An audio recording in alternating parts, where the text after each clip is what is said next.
ও মূলত চায় ও হিজলে হইতে চায়। হ্যালো মেয়ে সাহায্য করতে টরতে যায় এটি শুনছি আমি। আর চাল চালন প্রথম প্রথম ভালোই ছিল, পরে আস্তে আস্তে ও একবার বাজে হয়ে যাইতেছে।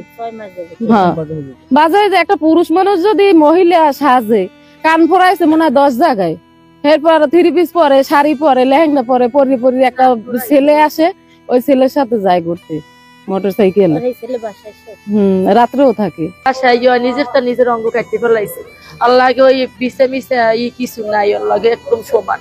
তারপর কতক্ষণ পর আমার বলছে যে আম্মু আমার বাসা, আমার লগের ইয়ে নাই। এই আমরা যাই দেখছি এই অবস্থা। এখন ও তো অনেক 2 মাস আগের ঘটনা। ওর মা এরকম চিল্লি করতে করতে আসছে, তো আমরা সবাই দৌড়িয়ে আসছি। সে শুনি যে গলায় দড়ি দিতে লইছে নাকি। একবার অসুস্থ, আমরা সবাই পানি টিনি দিয়ে মানে বুক টুক মাছ যেটা দিয়ে সুস্থ করছি। এরপরে দেখে ও কান ফোড়াইছে, নাক ফোড়াইছে, মেয়েদের মতো সিঁদুর দেয় মাথায়, এরপর শাড়ি টিড়ি পরে নাচে একা একা। এইগুলো দেখি বেশ ভালো কথা, আমরা কিছু জিজ্ঞেস করি না। আজকে হঠাৎ করে ওর মা 7টা নাগাদ আর কি চিল্লাইতে আসছে ওই মাথা থেকে। দেখি একটা তাগারি আছে, মানে ওই তরকারি রান্নার একটা কড়াইয়ের ভিতরে 1 কড়াই ব্লাড, মানে রক্ত। আমি ওই রক্তটা দেখিয়া ওর আবার একটা লঙ্গি পরা, লঙ্গিটা আর কি সামনে জাগানো।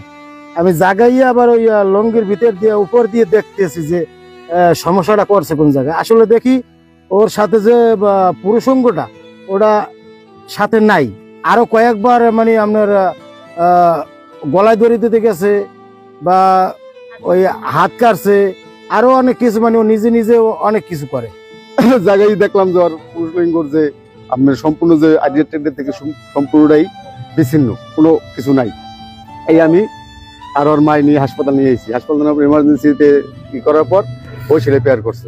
আচ্ছা, ও নাক ফোরানো কেন বা হাতে মেহেদি? ও নাক ফোরানো কারণ হইলো ওই হিজলাদের সাথে, এই হিজলা কলোনি আছে আমাদের ওই বঙ্গবন্ধু শতবর্ষতের ওই জায়গায়, ওই সাথে মানে মোটামুটি 2 মাস ধরে ওই হিজলার সাথে বেশি জর্জরিত। বক্তব্য দিতে পারেনি। যে একবার বলে সে নিজে কেটে ফেলেছে, একবার বলে যে না সে ঘুমিয়েছিল। সুতরাং যেহেতু আমাদের এখানে প্রচুর ব্লিডিং হচ্ছিল এবং এটার যে অঙ্গটা পেনিসের